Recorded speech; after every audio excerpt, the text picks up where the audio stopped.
Hello दोस्तों, this is Himanshu Malhotra and welcome to accounts villa, a place for commercians. दोस्तों, हम लोगों ने अपनी प्रीवियस क्लास में डिस्कस किया था फीचर्स ऑफ मैनेजमेंट। अब आज की क्लास में हम लोग डिस्कस करने जा रहे हैं इंपॉर्टेंस ऑफ मैनेजमेंट। तो चलिए शुरू करते हैं।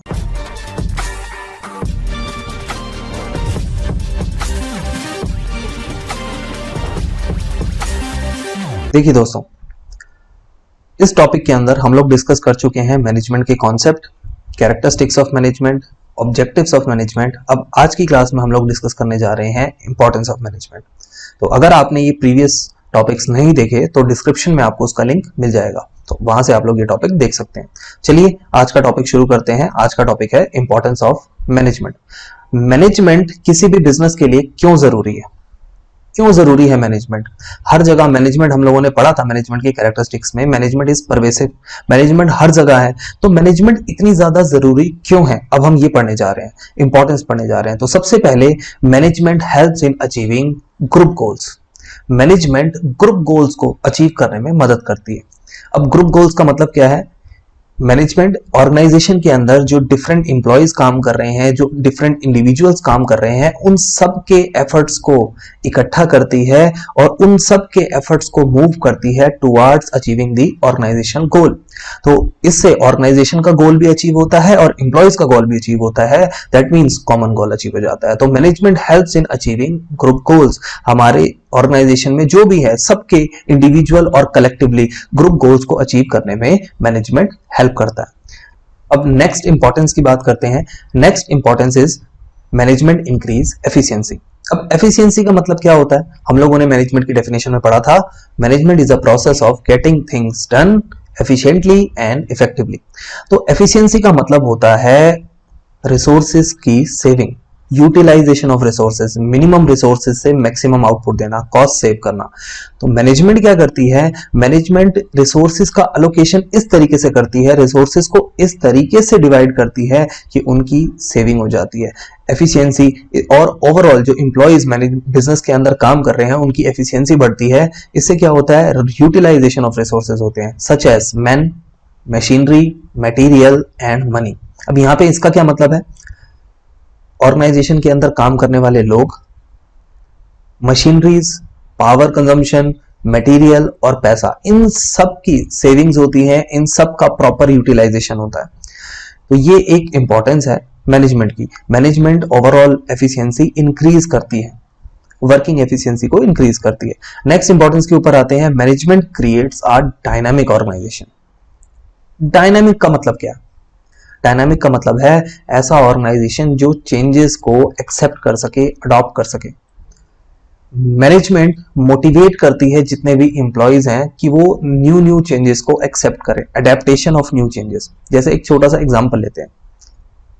डीमोनेटाइजेशन के टाइम मोस्टली ट्रांजैक्शंस ऑनलाइन हो गई थी, ये एक चेंजेस आया था। जीएसटी के टाइम सारा टैक्सेशन, इनडायरेक्ट टैक्सेशन सारा चेंज हो गया था, टैक्सेशन सारा चेंज हो गया था। ऑर्गेनाइजेशंस ने इसको धीरे धीरे एक्सेप्ट किया।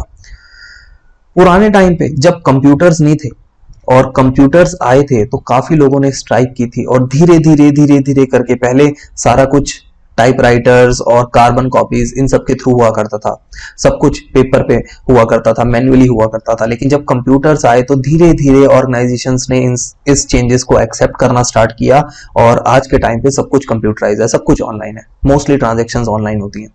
तो जो भी चेंजेस आते हैं ऑर्गेनाइजेशन में, मैनेजमेंट जो भी इन्वायरमेंट में चेंज आते हैं ऑर्गेनाइजेशन के अंदर भी वो नेसेसरी चेंज आने चाहिए due to time, due to change in technology. तो मैनेजमेंट हेल्प करती है उन सारे चेंजेस को एक्सेप्ट करने में। अदरवाइज क्या होता है, जो एम्प्लॉयज हैं वो उनके अगेंस्ट हो जाते हैं। तो मैनेजमेंट एम्प्लॉयज को मोटिवेट करती है कि आप इस चेंजेस को एक्सेप्ट करो। अब आजकल कोरोना की वजह से वर्क फ्रॉम होम हो गया, कुछ एम्प्लॉयज को ऑर्गेनाइजेशन में जाना पड़ता है और कुछ employees, mostly employees work from home कर रहे हैं। तो ये भी एक नया चेंज है। अब मैनेजमेंट मोटिवेट कर रही है लोगों को कि आप घर पे काम करिए, आप रेस्ट करिए, आपका ट्रैवलिंग टाइम बचेगा। इससे एम्प्लॉयज मोटिवेट हो रहे हैं और उस चेंज को एक्सेप्ट कर रहे हैं और इससे एक कॉम्पिटिटिवनेस बना रहता है, प्रतिस्पर्धा बनी रहती है। देखिए नेक्स्ट इंपॉर्टेंस के ऊपर आते हैं। Next importance is management helps in achieving personal objectives. अब पर्सनल ऑब्जेक्टिव्स का मतलब है इंडिविजुअल्स के इंडिविजुअल्स एम्प्लॉइज के ऑब्जेक्टिव्स।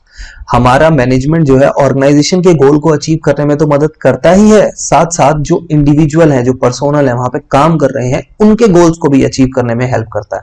अब कौन कौन से गोल होते हैं उनके, जैसे हेल्थ इंश्योरेंस चाहिए उनको, अपने बच्चों की केयर करनी है, उनको छुट्टियां चाहिए अगर बीमार पड़ गए तो, उनको लाइफ इंश्योरेंस चाहिए, रिटायरमेंट बेनिफिट चाहिए, फिटनेस, विजन केयर, ये इस तरीके की एम्प्लॉयज की बेनिफिट्स होते हैं जो वो खुद उनके पर्सनल ऑब्जेक्टिव्स हो सकते हैं। जैसे किसी का पर्सनल ऑब्जेक्टिव हो सकता है उसको प्रमोशन चाहिए, तो मैनेजमेंट ऑर्गेनाइजेशन का ऑब्जेक्टिव तो अचीव करने में हेल्प करता ही है, साथ साथ इंडिविजुअल पर्सनल ऑब्जेक्टिव्स को भी अचीव करने में हेल्प करता है। और सिंपल सी बात है, ऑर्गेनाइजेशन का ऑब्जेक्टिव अचीव होगा, ऑर्गेनाइजेशन की सक्सेस होगी, ग्रोथ होगा, तो एम्प्लॉइज जो वहां पे काम कर रहे हैं उनकी ओवरऑल ग्रोथ तो होनी तय है। ठीक है, तो मैनेजमेंट हेल्प करता है पर्सनल ऑब्जेक्टिव्स को भी अचीव करने में अलॉन्ग विद ऑर्गेनाइजेशनल ऑब्जेक्टिव्स। तो ये भी एक मैनेजमेंट की इंपॉर्टेंस है। अब नेक्स्ट इंपॉर्टेंस की तरफ जाते हैं। Next importance is management helps in development of society. Management society की डेवलपमेंट कैसे करता है? गुड क्वालिटी प्रोडक्ट प्रोवाइड करके, अच्छी सर्विसेज देके, लोगों को जॉब अपॉर्चुनिटी देके, नई नई टेक्नोलॉजीज लेके आके।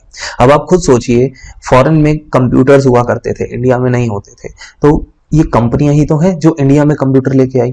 ठीक है, ये कंपनियां ही तो हैं जो न्यू न्यू स्मार्टफोन्स इंडिया में लेके आई। एमएनसीज, मल्टीनेशनल कंपनीज 1991 में जो ये इकोनॉमिक रिफॉर्म्स हुए थे, इन सब की वजह से ही तो अब जो इकोनॉमी है वो पूरी ग्लोबल लेवल पे हो गई है। हर कोई जो भी चेंजेस, टेक्नोलॉजिकल चेंजेस आते हैं, उनको मैनेजमेंट जो है बिजनेस में इंट्रोड्यूस करता है और वो धीरे धीरे सोसाइटी में भी इंट्रोड्यूस हो जाती हैं। तो न्यू न्यू चेंजेस आते हैं, लिविंग स्टैंडर्ड लोगों का बढ़ गया है। तो management helps in development of society. Management society की डेवलपमेंट में हेल्प करती है। तो ये भी इसका एक इंपॉर्टेंस हो गया। अब नेक्स्ट इंपॉर्टेंस के ऊपर जाते हैं। Next importance is anything minus management is nothing.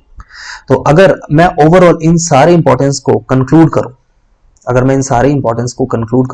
तो अगर हम किसी भी चीज में से मैनेजमेंट को अगर माइनस कर दें तो कुछ नहीं बचता।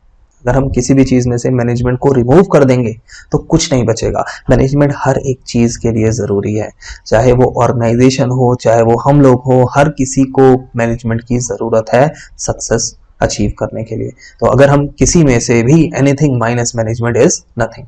ठीक है, तो इस टॉपिक के ऊपर कोई केस स्टडी नहीं कर रहे हैं हम। इसके बाद नेक्स्ट टॉपिक हम करेंगे लेवल्स ऑफ मैनेजमेंट, उसमें मैं आपको केस स्टडी कराऊंगा।